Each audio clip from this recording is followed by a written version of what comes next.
15 seconds. Passage number 4. Speed 110 words per minute. 5 seconds, be ready.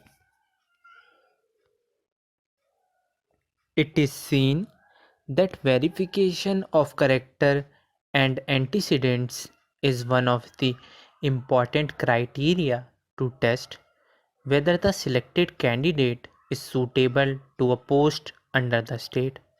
Though he was found physically fit, passed the written test and interview, and was provisionally selected on account of his antecedent record, the appointing authority found it not desirable to appoint a person of such record as a constable to the disciplined force.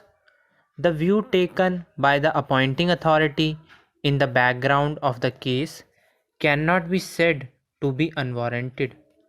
The tribunal, therefore, was wholly unjustified in giving the direction for reconsideration of his case, though he was discharged of or acquitted of the criminal offence. The same has nothing to do with the question. What would be relevant is the conduct or character of the candidate to be appointed to a service and not the actual result thereof. If the actual result happened to be in a particular way, the law will take care of the consequence. The consideration relevant to the case is of the antecedents of the candidate. Appointing authority, therefore, has rightly focused this aspect and found it not desirable to appoint him to the service. In Kendra Vidyalaya Sangathan versus Ram Ratan Yadav AIR 2003 SC 1709, Honorable Supreme Court examined a similar case wherein the employment has been obtained by suppressing the material fact that criminal proceedings were pending against him at the time of appointment. The court rejected the plea taken by the employee that the form was printed in English and he did not have good knowledge of that and therefore could not understand as what information was sought.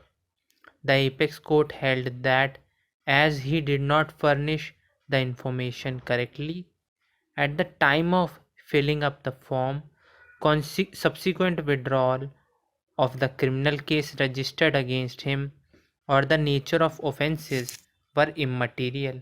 The requirement of filling column numbers 12 and 13 of the attestation form was for the purpose of verification of the character and antecedents of the employee as on the date of filling in the attestation form.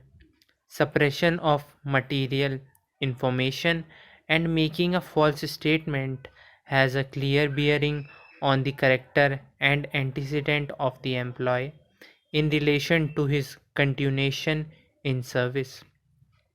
The Honorable Apex Court further held that there has to be a deliberate and willful misrepresentation, and in case the applicant was not aware of his involvement in any criminal case or pendency of any criminal prosecution against him, it cannot be held that he made a misrepresentation. In the said case, the information sought was as to whether he has ever been arrested, as the applicant was wanted in a criminal case and he has got a stay order from the court. He furnished the information in negative. The Honorable Supreme Court held that it may be a case of mistaken impression but not a deliberate impression.